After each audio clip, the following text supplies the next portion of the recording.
叫做一场没有终点的梦，又能怎样？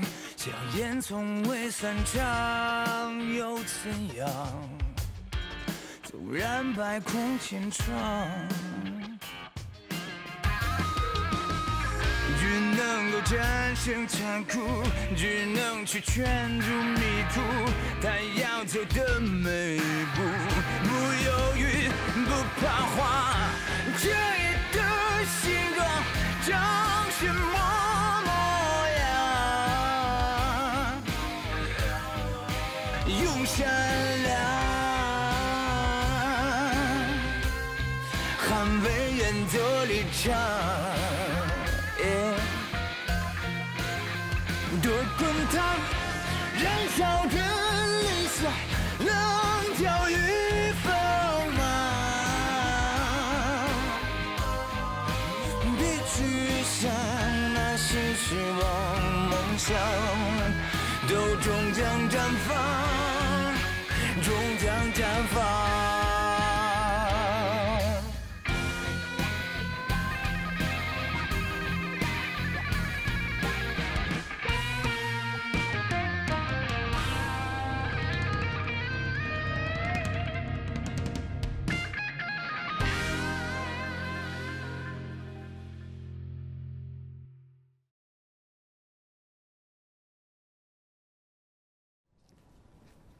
你找我？坐。哎，什么事儿？我不知道应该不应该跟你说。我懂了。哎，说说你懂什么了？你本来有事情想跟我说，但是你见到我面之后呢，你又改变了主意。这种事情经常发生，我也经常改变主意，这个完全能理解。你的理解是错的。那我怎么理解才是正确的呢？我怕连累你。谢谢。哎，我还是跟你说了吧。你又不怕连累我了？跟封印有关。阿姨，看一下思念金牌虾水饺。虾水饺？对，每个水饺里面啊都有1整只虾，今天搞活动买2送1呢。哦，来2盒。哎，好，来。慢走。张阿姨是吗？啊，您好，您好，我叫黛西，这是我的名片。我帮您推吧。律师助理。律师助理是干什么的？就是帮律师了解一些情况。哦，你要了解什么情况？我们想要跟您了解一下关于刘军先生。没问题，这些啊我都知道。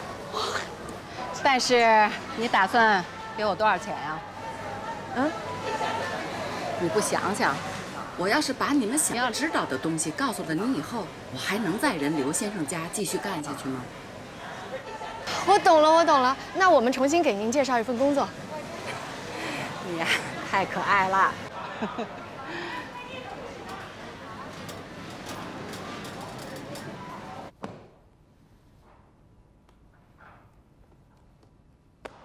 我已经下班了。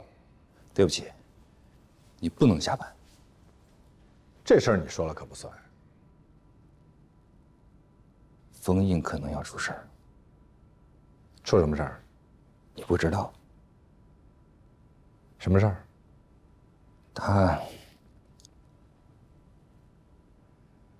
他怎么了？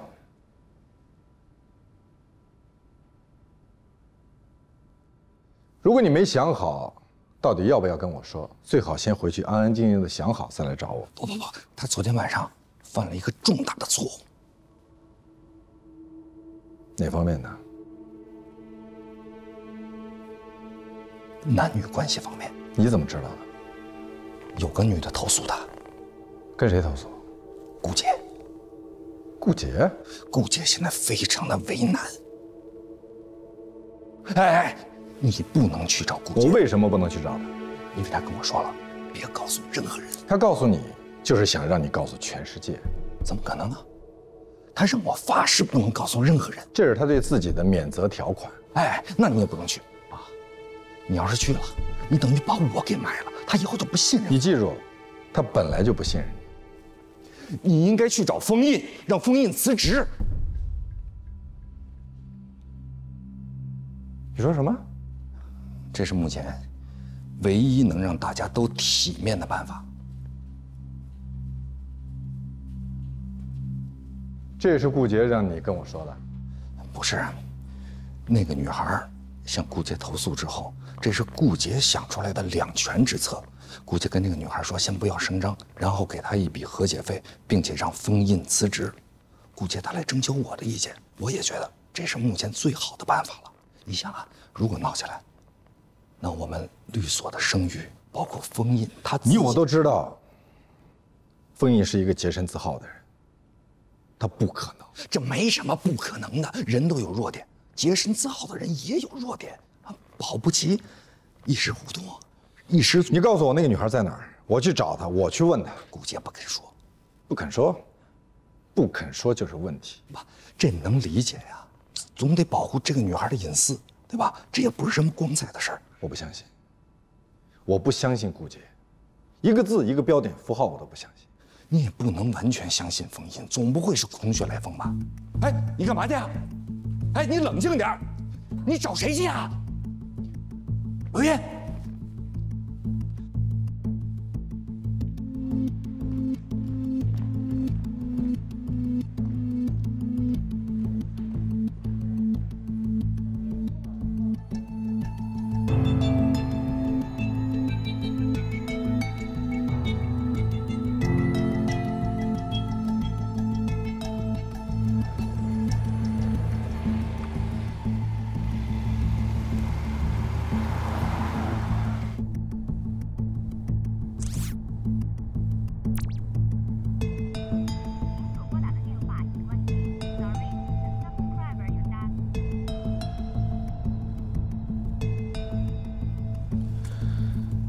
开机之后给我。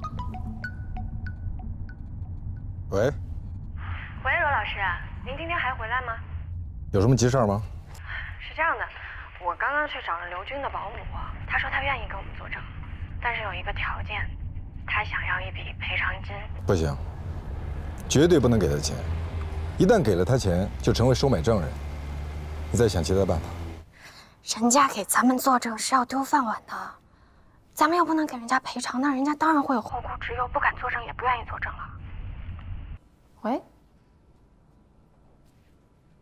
开机之后给我回电话，我有事儿找你。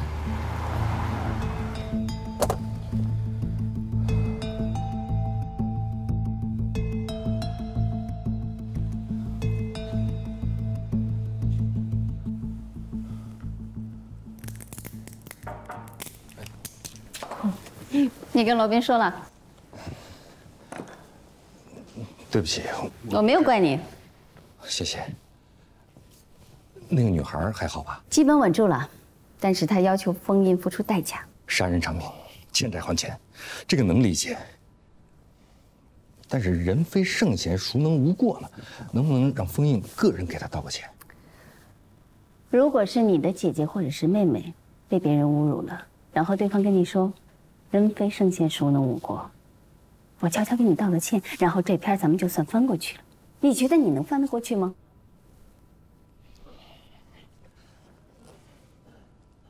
但是封印他怎么会犯这种错误呢？人犯了错误就应该接受惩罚。罗宾他不相信，他不是不相信，他是不愿意相信。因为如果封印接受了惩罚，罗宾的好日子就到头了。封印要是不承认呢？那我就直接召开律所高级合伙人的临时会议，把这件事情摆到桌面上来。封印要为他的所作所为给大家一个交代。哎呀，顺便说一句，我呢在全景还有一项特权，但这项特权我从来都没有使用过。作为创始合伙人，我跟封印有一个约定，他当他的主任，而我有权利不经过任何人的同意，直接晋升一位高级合伙人。因为这项权利呢，只允许使用一次，所以我一直慎重使用。您是说，您现在打算使用这项特权了？对，我打算使用了。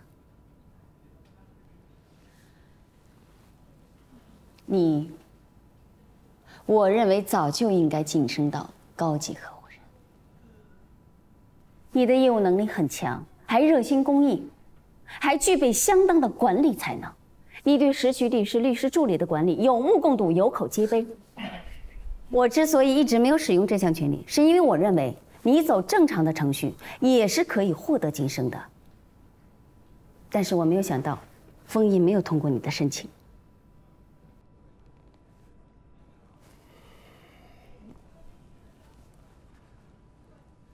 但是如果封印他这次还是不同意呢？第一，不需要他再同意了；第二，他很快就不再是我们全景的执行合伙人了。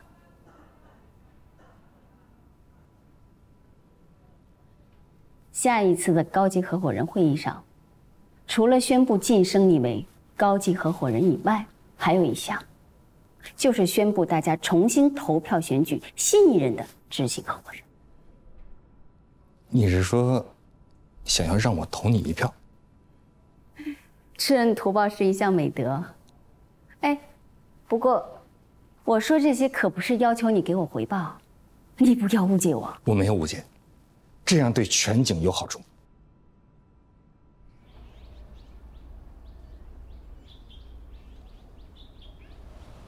哟，巧啊！不是巧，是我有事来找你。怎么了？出什么事儿了？我跟你说，你千万不要告诉任何人。您说，我体检出了点小毛病，医生让我再复查一下。什么小毛病？复查了吗？复查了，在等结果。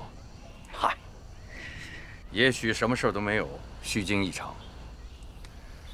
您平常从来不关机的。我昨天手机没电了，睡得早。有事吗？有急事可以到我家来找我。走。顾杰说有一个女孩投诉你，他接待的。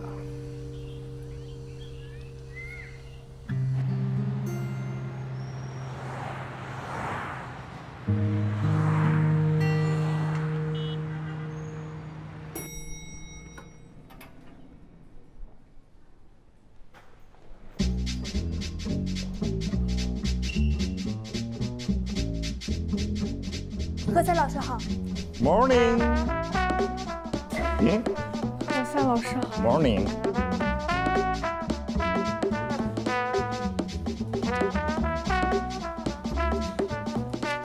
Morning。犯什么病了？你为什么这么认为呢？难道你不值得别人跟你说 Morning 吗？我当然值得，只是你没有跟任何人说过 Morning， 包括我在内。如果你愿意，从今天开始，我每天都跟你说 morning， 而且不光跟你说，我跟所有的人都说。黛西 ，morning， 何赛老师。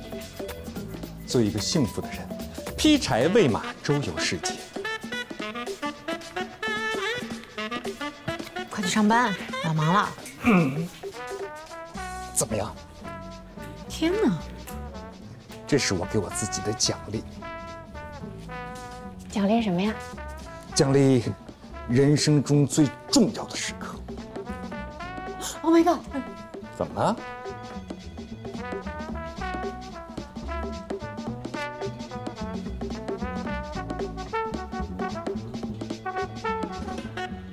天有异象。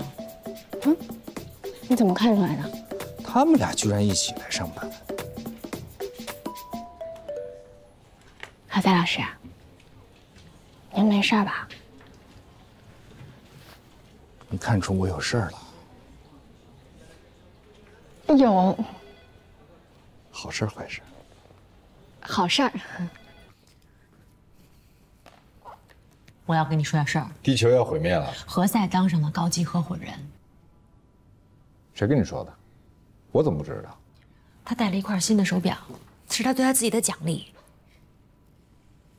也许他是为了奖励自己减肥成功呢？不是，他是为了奖励自己当上了高级合伙人。这块表是他上一次以为自己当高级合伙人的时候买的，但是他没有当上，所以一直没有戴过。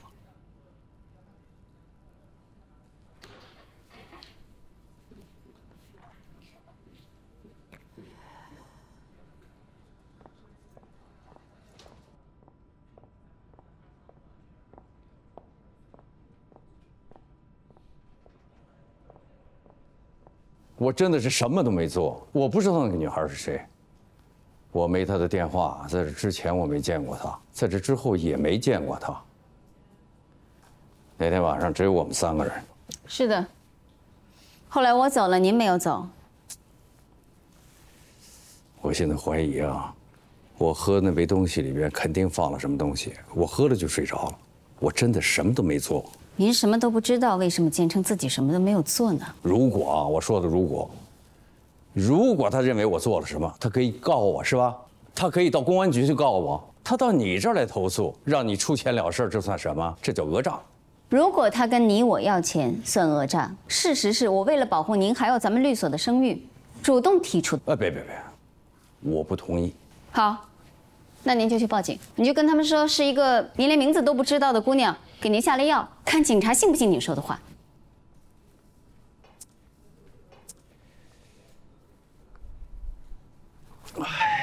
你想怎么办？我想听听你的。我只是一个合理的建议，应该对我们大家都好。您最近体检出来一些问题，你怎么知道的？您去询问的那个医生恰好跟我也很熟，所以你可以堂而皇之的以身体缘故、健康原因为理由。即便是我因为身体的缘故当不了这个执行合伙人，我也会把这个职位留给除了你之外的任何人。你是说罗宾？如果你特别想当这个执行合伙人，我同意。我同意你自立门户，你想带走谁就带走谁，只要他愿意跟你走。我哪都不去。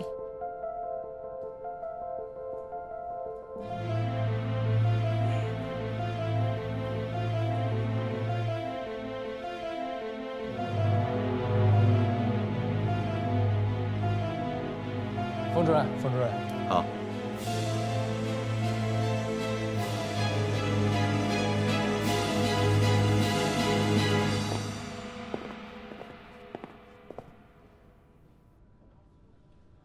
您这是打草惊蛇，我这是明人不做暗事。达成共识了？没有。那是因为他认定自己胜券在握。胜券？他手里哪张牌写着必胜啊？那张牌的名字叫何塞。他许诺给何塞高级合伙人。真无耻。然后在下一次的高级合伙人会议上，他会要求大家重新选票投举新的执行合伙人，理由是您干了见不得人的事儿，不再适合领导我们。他不会得逞的。律所好像应该发奖金了。我不会用钱来收买人心。现在不是比谁更高尚的时候。如果我为了拉拢何塞给他多发奖金，那赵旭呢？文昭呢？还有王琦，你会让我更快地失去人心。那或许您可以学学顾杰。你读读律所的章程好不好？拜托，我读过。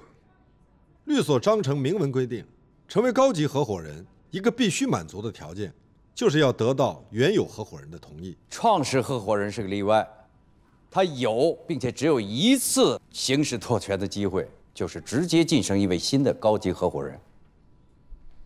既然这样，我成为高级合伙人，不需要顾杰同意，对吧？我放弃了这个特权。所以你使用了威胁？不是威胁，是暗示。暗示他可能发生过重大的错误，可以被除名。所以这一次，他算是以牙还牙。但是我并没有做什么错事，他威胁不了我。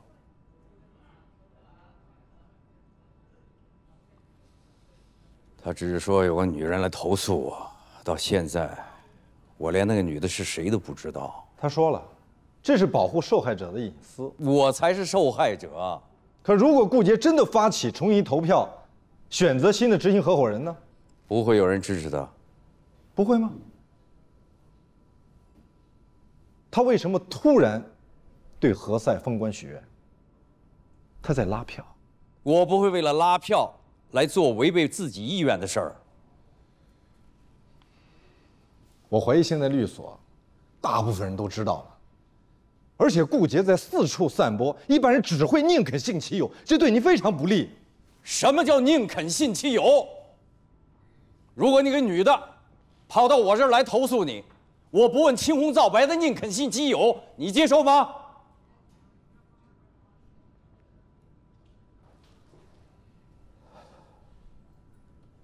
去找何塞，他不会听我的。他会的。所以我为了奖励我自己，买块表。哎，你出去，我通话呢。跟谁通话？嗨，姐，你好，我是罗宾。哦，嗨，罗宾，你好。哎，何塞老跟我提起你。哦，是吗？说我什么？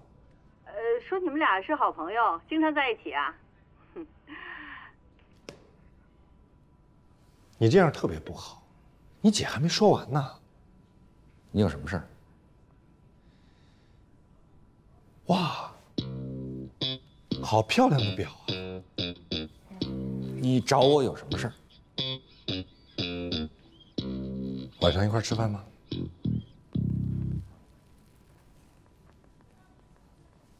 你有事儿求我？是祝贺你成为了高级合伙人。怎么了？害羞了？有好事儿就要拿出来跟大家一起分享。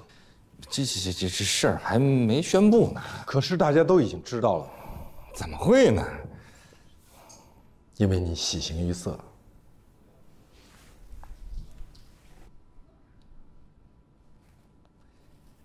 叫丽娜，那算了。哎，那你不叫丽娜也行。好，那我一会儿把位置发给你。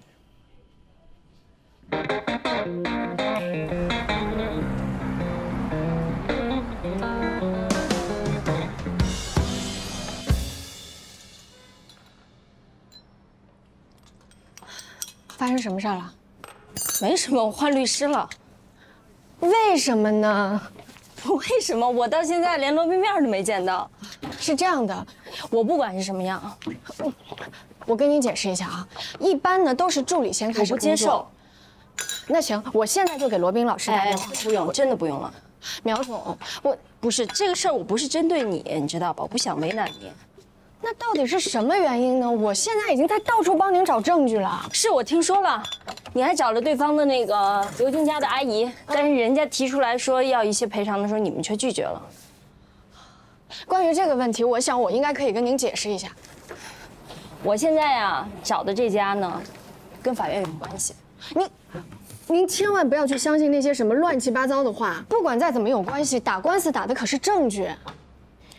不是你们律所发生那么大事儿，你不会不知道吧？什么事儿啊？那意思罗宾现在忙什么，你也不清楚。我一直在忙着您的案子呢，我不知道您指的是什么。你们律所主任封印，借着这个什么公益律师的这种名头，然后去占穷女孩的便宜。估计罗宾现在在帮他拼这事儿吧。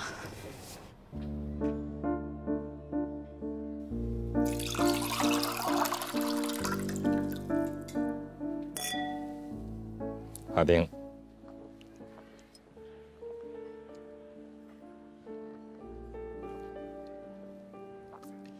这餐厅不错呀，你常来？来过2次。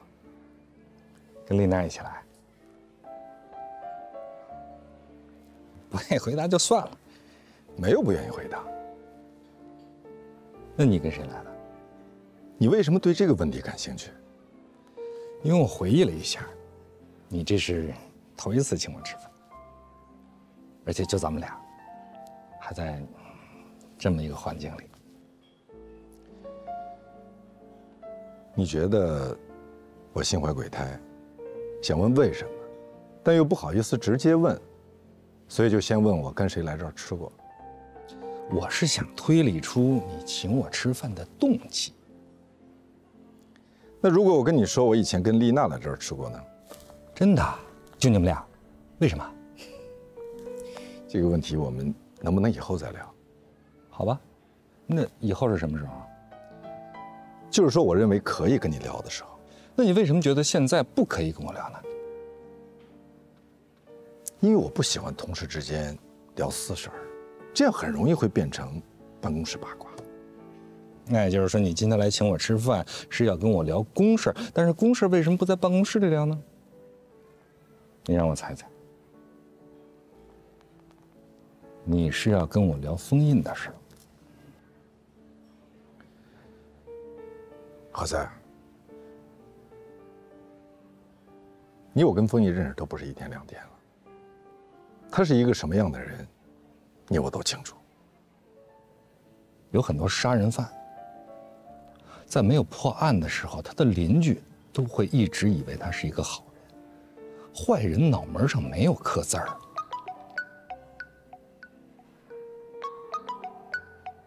接电话呀？要我帮你接？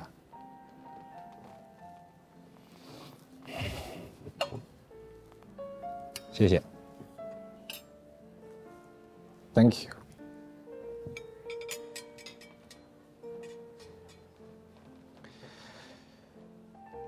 何塞，今天我约你出来吃饭是想跟你好好的聊一聊，但是我觉得你不相信我。我为什么要相信你呢？你做了什么让我相信的事儿吗？就因为你今天请我吃了顿饭，刚才还让我自己点菜。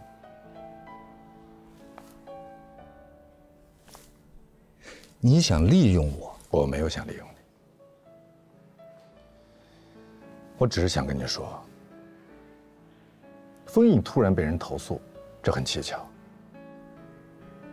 而且在事情没有搞清楚之前就搞逼宫，逼他辞职，我觉得不妥当。你请我吃这顿饭，就是想要让我站在你跟封印这边。你可以不站在我们这一边，但你至少不应该站在顾杰那边。好啊，那我可以站在你这一边，但是你得说服我。我为什么不应该去相信顾杰？我为什么要相信你们？来吧，你说服我吧。我们至少比顾杰光明正大。光明正大的蔑视我？没有。没有吗？没有。没有。那我问你，到底是我最珍贵的财产，还是你最珍贵的财产？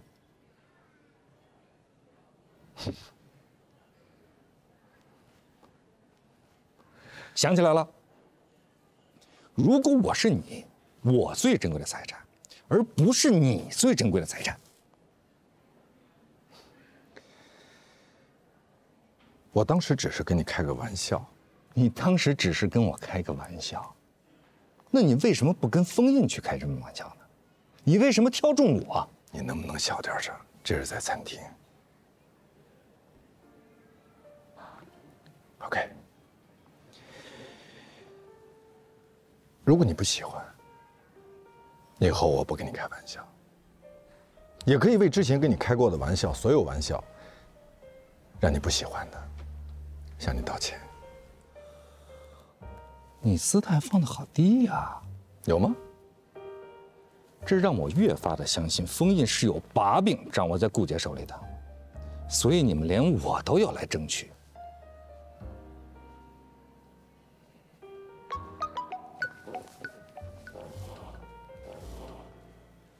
我快到律所了。苗警说他要换律师，因为他听说咱们律所出了大事，说封印搞了个小姑娘，您正在帮他灭火啊。对，他是正在灭火，所以他不能回你的电话，拜拜。你要不要给你助理回过去？我知道你的密码，以前我偷偷的看过，所以我就记住了。就这样，你应该没事就换我密码。我所有的密码我都经常换，所有的。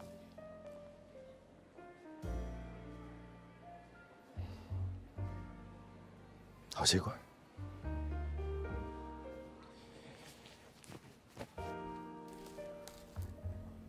我也愿意相信封印，但是啊，我还是坚持认为，在事情没有查清楚之前，他应该先辞职。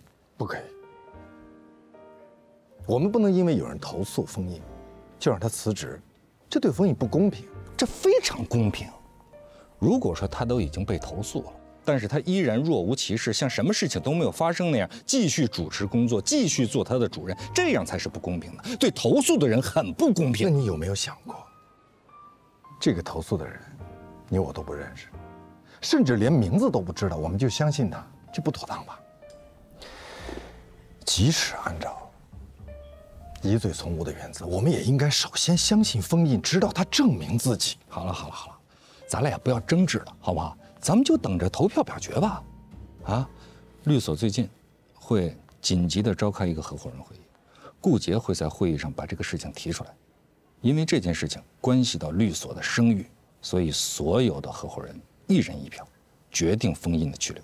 事情还没有搞清楚，怎么投票？你听我说完好不好？你说，我刚才说到哪儿了？你说投票表决，我反对。我就是想看看你有没有认真的听我说话。你说。OK， 那我来告诉你，今天，此时此刻，我一直在非常认真的听你讲话，你的每一句话、每一个标点符号，我听得都很清楚，而且今天你用了很多的感叹号。但是我认为，现在首要的不是投票，这不是重点，我们应该先把这个事情搞清楚，在事情真相大白之前，我们应该相信，跟我们朝夕相处的同事。上司领导，我们要对他有起码的信任。你说完了，我来说好不好？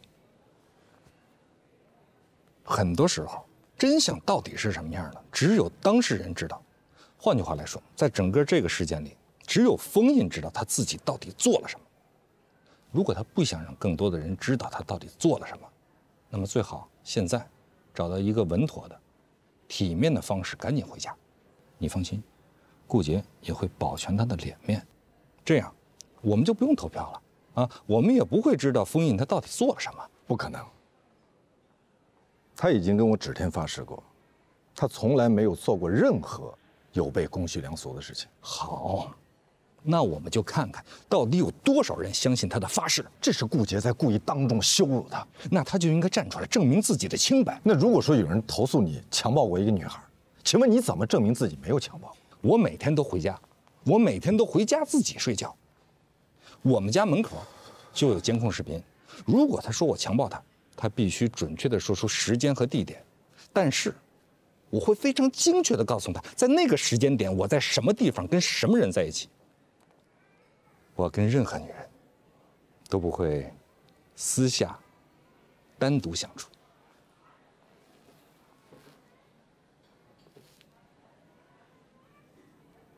为什么这么看着我？敬佩？不是敬佩。也许有那么一丝丝的敬佩含量，但是你觉得我是个疯子？不，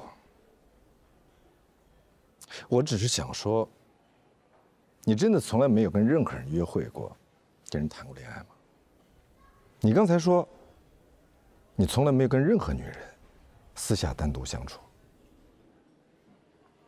我是一个洁身自好的人，我和任何女人相处都会选择在一个公共场所，并且9点钟之前一定要离开。如果必须过9点钟，那我会选择有其他人员在场。君子不立于危墙之下。你把女人当作危墙，有些女人不只是危墙，还是洪水猛兽。那如果一个男人遇到一个洪水猛兽，我们是应该同情他，还是应该拍手称快？洪水猛兽为什么去找封印，不找你我呢？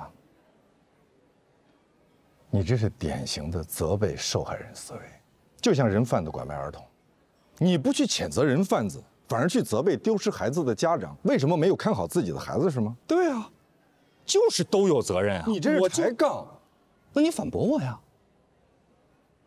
你反驳我呀？你反驳我啊？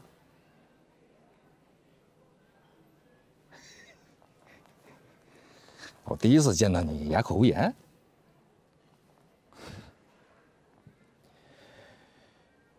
富兰克林说过一句话：争辩是一个非常不好的习惯，让人心生厌恶，甚至树敌。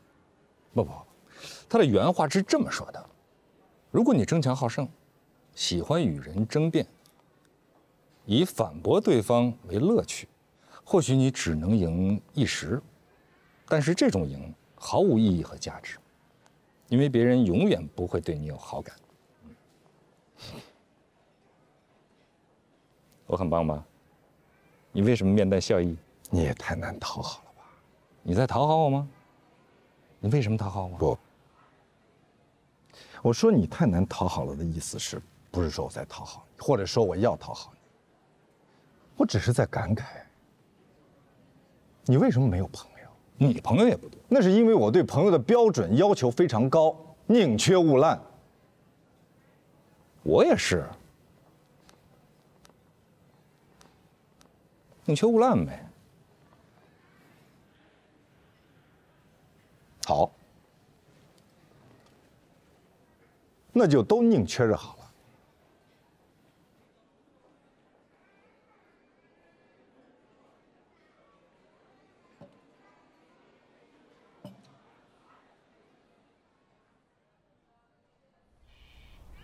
我完全没想到，何塞居然对我有那么大的不满。他就完全听不进去我说话。要是你说话他听不进去啊，他就不会跟你走，跟你去吃饭。那您的意思是我搞砸了？罗宾啊，你最大的问题在于你根本不知道什么时候、什么地点得罪了什么人。木秀于林，风必摧之。看看，把何塞还当疯了吧？那您希望我把他当什么呀？和你一样。栋梁之才啊！那得您亲自去跟他说，他更在意您对他的认可。我怎么跟他说？我是不是要跟他解释，在你和他之间，我为什么选择了你当高级合伙人？很容易解释啊。怎么说？您就说我人缘不好，没有您的支持，我根本就当不了这个高级合伙人。但是他不一样啊，他人缘好，即便没有您的支持，顾杰也会让他当上。切。那这样吧。今年的10佳律师，您推荐他？今年只有1个推荐名额啊！知道。你真的打算让给他？只要他别再怨恨我们就好。还有一件事儿，我知道你要问什么，罗宾。如果连你都不相信我，我相信你。可现在的问题是，连那些八竿子打不着的人都跑来问我，这到底怎么回事？那让我怎么说？我上微博开个专栏，我给他们说：“嘿，你们好，发生在我身上那事儿不是属实的，都是子虚乌有。”你不觉得这事很蹊跷吗？啊，你为什么不报案呢？案由呢？敲诈勒索。谁敲诈勒索？顾杰敲诈勒索，人根本就没有敲诈勒索，他只是说。接待了一个姑娘的投诉，在核查，这总不能抓人吧？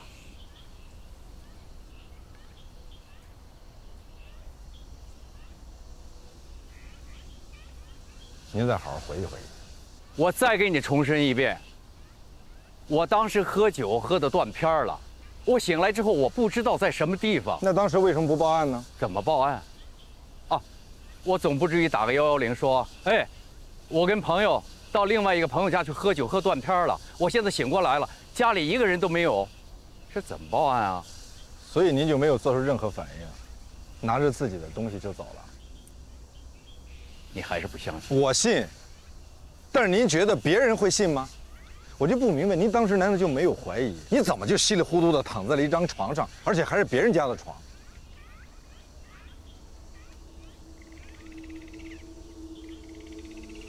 我承认我当时有点慌，也觉得这件事有点蹊跷。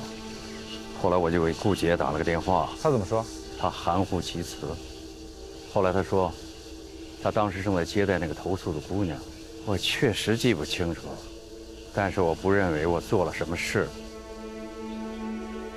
那您后来有没有又去过那个地方？没有。为什么？我连门牌号码都没记清。顾杰带你去的，你可以问他。他不告诉我。他说他在保护那个投诉的姑娘，不受威胁，不受恐吓。那你还记得那女孩子长什么样子吗？你这个口气完全是在审问犯人。我是在想办法帮你弄清楚事实真相。我再给你重申一遍，我不认为我做了什么出格的事儿。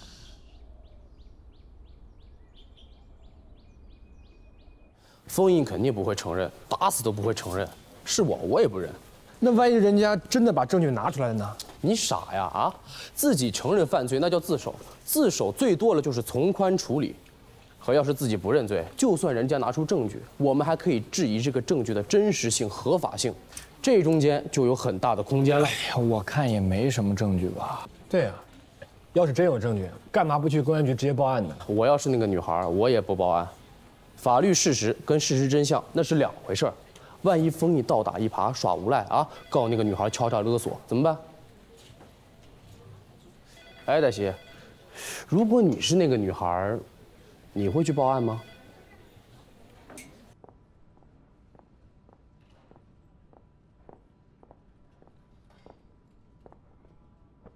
现在有空吗？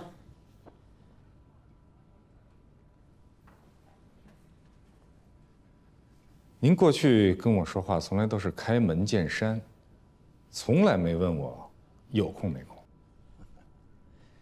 有句话，人的脾气要和自己的本事相匹配。还有句话，人的品德应该和他的地位待遇相匹配。其实，没有顾杰，你可以跻身高级合伙人。